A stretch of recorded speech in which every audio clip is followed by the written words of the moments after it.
Kezaliman PAS di Terengganu terlondeh lagi. Awal bulan lalu, kecoh satu negara apabila tanah seluas 11,299 meter persegi berdekatan bangunan Badan Perhubungan PAS Negeri Terengganu bernilai 29.3 juta ringgit dikatakan dijual kepada Persatuan Isteri Wakil Rakyat dan Bekas Wakil Rakyat Terengganu Khairunisa dengan hanya RM500,000. The Corporate Secret melaporkan keputusan membabitkan tanah strategik di Kuala Terengganu itu dibuat Menteri Besar Datuk Seri Dr. Ahmad Samsuri Mokhtar dan ahli-ahli Majlis Mesyuarat Kerajaan Negeri.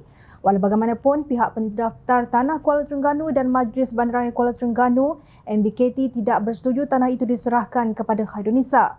Konflik kepentingan dalam perkara ini ialah Menteri Besar dan ahli Esko selaku pembuat keputusan telah meneruskan permohonan isteri Menteri Besar dan isteri ahli Esko untuk memiliki tanah kerajaan negeri yang bernilai tinggi. Atas konflik kepentingan kerajaan negeri, pimpinan Menteri Besar dan Persatuan Pimpinan Isteri Menteri Besar, bayaran premium yang sepatutnya dikenakan ialah sebanyak RM5.87 juta dikurangkan kepada RM500,000 sahaja, dipetik portal itu lagi. Namun menariknya, Ahmad Samsuri menganggap penjualan tanah kerajaan negeri itu bukanlah satu isu besar. Beliau menjelaskan kononnya segala prosedur yang ditetapkan dipatuhi semasa proses jual beli itu dilakukan. Sambil mendakwa isu berkenaan sengaja ditimbulkan dan disensasikan pihak tertentu kerana pilihan raya negeri PRN semakin mendekat. Sebagai respon, Ahmad Samsuri Mokhtar dicabar untuk berdebat berhubung isu penjualan tanah kerajaan itu dengan Pengerusi UMNO Terengganu, Datuk Seri Ahmad Said.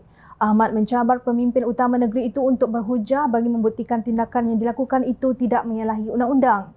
Betul kalau dia kata ikut saluran undang-undang masuk mesyuarat semua. Tetapi adakah logik harga tanah bernilai RM29 juta dijual pada harga RM500,000? Bagi saya itu satu pengkhianatan kepada rakyat Terengganu. Saya cabar Menteri Besar berdebat dengan saya. Saya sendiri pernah bekerja sebagai penolong pegawai daerah bahagian tanah, beribu-ribu keping geran tanah saya pernah tanda tangan. Saya tahu undang-undang dan peraturan tanah, katanya. Hebat sungguh kerajaan negeri Terengganu di bawah pentadbiran para ulama yang kononnya berlandaskan Al-Quran dan As-Sunnah yang sewenang-wenangnya mengkhianati rakyat dengan cara menghalalkan cara melalui mesyuarat Esko. Terkini kezaliman kerajaan negeri Terengganu terlondeh sekali lagi. PAS didakwa menjual sebidang tanah bernilai RM11.84 juta kepada koperasi yang dimiliki oleh pimpinan PAS dengan harga yang murah. Tanah tapak pasar malam di Tok Adis, Kuala Ibai seluas 3.5 ekar itu didakwa dijual dengan harga yang murah untuk dibuat projek perumahan oleh kerajaan negeri kepada koperasi itu walaupun telah dibantah oleh beberapa jabatan kerajaan. Kelulusan itu dibuat pada mesyuarat Esko Kerajaan Negeri Terengganu yang dipengerusikan oleh Ahmad Samsuri pada Februari 2021 dengan harga RM2.36 juta sahaja. Namun koperasi berkenaan telah membuat rayuan agar harganya diturunkan lagi.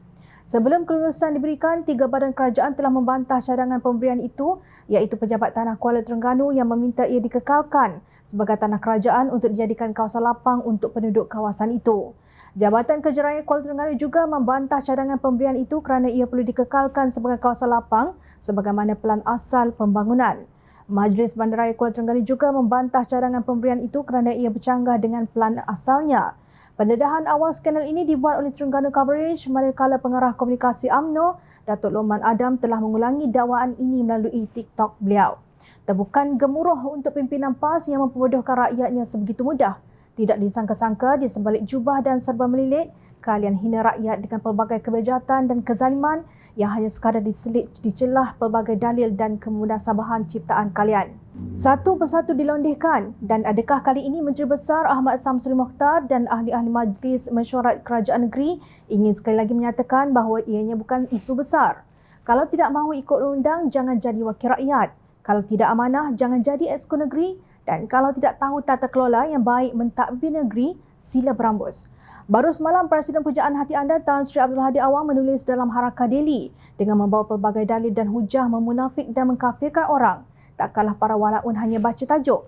Apa yang berlaku di Terengganu ini munafik level apa pula? Haji Hadi dan Ahmad Samsuri, sila jawab.